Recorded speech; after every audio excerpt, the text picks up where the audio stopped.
Class 10 का गणित AMCQ जो प्रश्न होते हैं 30% देखेंगे। इसमें से आपको 30 में से बाहर हो सकता है प्रश्न न जाए, 10% तो कहीं जाने वाले नहीं है। ठीक इसी प्रकार हम ज़्यादा टाइम व्यर्थ न करते हुए चलेंगे अपने सवाल की तरफ। अब तो पहला प्रश्न है, यदि दो संख्याओं का LCM 120 है, दो संख्याओं का LCM 120 है और HCF 10 है, तो दोनों संख्याओं का गुणनफल क्या होगा? अगर LCM और HCF आप नहीं पढ़े हैं तो चैनल का लिंक डिस्क्रिप्शन बॉक्स में है, मेरा ही वीडियो है। ठीक, इन दोनों का संख्याओं का अगर हम देखें तो 10 से भाग तो 12 और 2, ठीक दोनों 5 से विभाजित हैं। ठीक और दोनों में अंतर कितना 110 का है। ठीक आपका सही ऑप्शन है सी। अब देखिए आपका अगला सवाल है, यदि द्विघात समीकरण x² - 5x + 6 है तो मूल क्या होगा? मूल मतलब जो 6 है उसे तोड़ना है तो 2 और 3, 3 दूना से और 5, 3 2 5 हो जाएंगे। तो हमारे ऑप्शन नंबर बी वाले सही हो जाएंगे। अब हम देखेंगे अपना अगला सवाल, AP जैसे समांतर श्रेणी का सवाल है।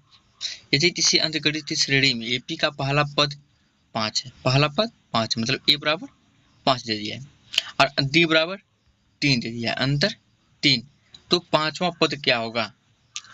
तो पांचवा पद क्या होगा? दोनों में अंतर 2 का, तो पांचवा पद क्या होगा? इधर 5 में आप 3 जोड़ेंगे तो 8 हो जाएंगे, 8 में 3 जोड़ेंगे 11, 11 में 3 जोड़ेंगे तो 14, 1 2 3। ठीक आपका ऑप्शन नंबर 14 क्या है? सही है। अब देखिए अपना अगला सवाल जी, किसी त्रिभुज के तीनों भुजाओं का योग कितना होता है? तीनों भुजाओं का योग होता है 180। त्रिंडल मान एक त्रिंडल है, इसका भी 45,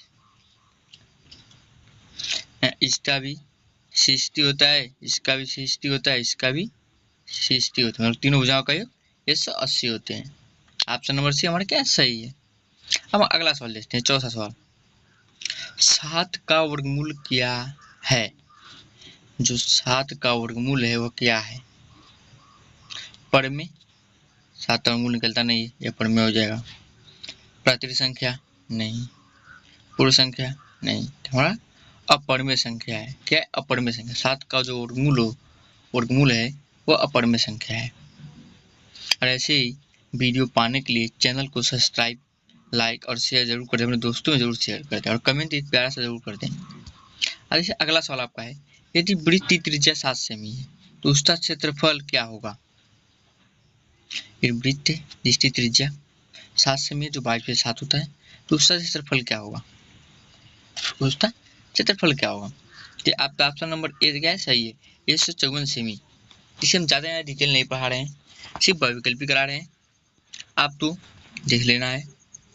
जिसको भी पढ़ना है वो कमेंट करते, जो टॉपिक नहीं समझ रहा है जरूर मैसेज करें। अब आपका अगला सवाल है, यदि साइन स्क्वायर काट प्लस कॉस स्क्वायर थीटा बराबर कितना होता है? इन दोनों का मान फार्मूला है 1 होता है। क्या होता है? 1 होता है। तो हमारा ऑप्शन नंबर बी सही हो जाएगा। अब देखिए पाइथागोरस प्रमेय, 8वां प्रश्न है, पाइथागोरस प्रमेय किस प्रकार त्रिभुज पर लागू होता है? मतलब जो पाइथागोरस प्रमेय है कहाँ पर उसका उपयोग हम करते हैं? उससे त्रिभुज में करते हैं, सब तो पता होगा। ठीक अब आता है 9वां सवाल है।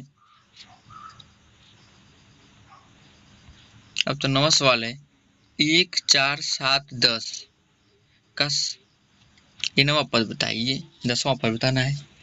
सबसे पहले हम ए लिखते हैं 1, डी बराबर 2, डी बराबर 3 है, डी बराबर 3। तो बताइए आप फार्मूला क्या जानते हैं? A=n minus n plus 1 d/2 यही जानते हैं ना। तो फार्मूला हम लगाएंगे और निकालेंगे। हमारा ऑप्शन नंबर ए क्या सही हो जाएगा। है जी, यहाँ पर प्रश्न है, यदि किसी घन त्रिभुज 2 सेमी, जो घन है जो त्रिभुज 2 सेमी है, तो उसका आयतन क्या होगा। आयतन घन है और आयतन में चारों भुजा होती है। ठीक, तो ऑप्शन नंबर हमारा सी 8 सेमी सही हो जाएगा। 8 सेमी क्यूब सही हो जाएगा हमारा। इससे आपका एक ग्राहमा सवाल आता है, 1/2 किस प्रकार श्रेणी है, मतलब श्रेणी में दिया है, किस प्रकार की श्रेणी में है। ये तो ध्रुवता श्रेणी में बता दी, एकदम सही क्रम में भी है। 1/2, 2/4, 4/8 अंतर भी है। ये ध्रुवता श्रेणी है। अब तो ग्राहमा प्रश्न आता है, यदि वृत्त परिधि 44 सेमी है, उसकी त्रिज्या क्या होगी। अब कोई वृत्त है, उसकी परिधि 44 सेमी है, उसकी त्रिज्या क्या होगी। क्या तो 14 सेमी हो जाएगा सही। यदि दो पासे तो एक बार फेंकते हैं, मान लीजिए जो पासा है, मतलब दो मान लीजिए, दोनों पर आन से आने की परिधि क्या होगी। मतलब दो पासा है तो दोनों पे आने पे, या एक आ जाए, एक पेशेंट फेंकेंगे तो 1 2 3 4 5 6 7 7 जाएंगे गुड़े, फिर दूसरा ही फेंकेंगे से एक गन्ना में 1/36। ऑप्शन नंबर हमारा ये दिखा जाए सही हो जाएगा। त्रिभुज की भुजाएं 3 सेमी, 4 सेमी और 5 सेमी है। मान लीजिए कोई क्या है, त्रिभुज है, इसकी मान लीजिए 3 सेमी, 4 सेमी, 5 सेमी है, तो किस प्रकार का त्रिभुज है। सम त्रिभुज हैं, सम त्रिभुज होते हैं। ठीक, अब तो 15 पर 3/45 का मान कितना होता है, ये जैसे फॉर्मूला है 1 होता है। ठीक, किस वृत्त का व्यास 14 सेमी है, तो उसकी परिधि क्या होगी 44। अभी तो बताएं क्या, चलिए देखते हैं। किसी धनात्मक लंबाई 5 सेमी, चौड़ाई 4 सेमी, ऊंचाई 3 सेमी है। ठीक, उसका आयतन क्या होगा। यह है आयतन था लंबाई गुणे चौड़ाई गुणे ऊंचाई, 4 25 20 20 3 7। ठीक, का 7 मान कितना होता है, 1/2 होते हैं। ये फॉर्मूला है, याद करना पड़ेगा। त्रिमिति का फॉर्मूला है, याद करना पड़ेगा। अब तो अगला सवाल है, यदि शंकु का आधार 7 सेमी है, मान लीजिए शंकु है, उसका आधार 7 सेमी है, ऊंचाई 24 सेमी है, ऊंचाई 24 सेमी है, तो उसकी तिरछी ऊंचाई क्या होगी। अब तिरछा देखना है, कोई शंकु है उसको तिरछा देखना है, तिरछा भी देखना है, तो उसकी 25 सेमी हो जाएगी। ठीक,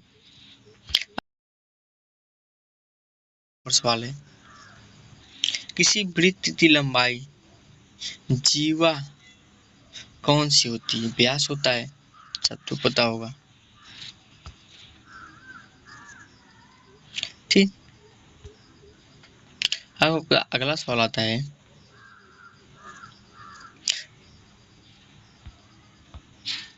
दो 4 8 16 किस प्रकार की श्रेणी है। जीपी का है, एपी का रहेगा नहीं। ठीक, ये सब फॉर्मूले थे। साइन का मान क्या होता है, 1/2 होता है। किस वृत्त की त्रिज्या जो दूनी कर दी जाए तो क्षेत्रफल कितनी गुना होगा। अगर तो वृत्त का त्रिज्या तो 2 गुना कर दिया जाए, मतलब 2 से गुना कर दिया जाए, क्षेत्रफल भी क्या हो जाएगा, 2 गुना हो जाएगा। तो क्षेत्रफल एरिया होता है।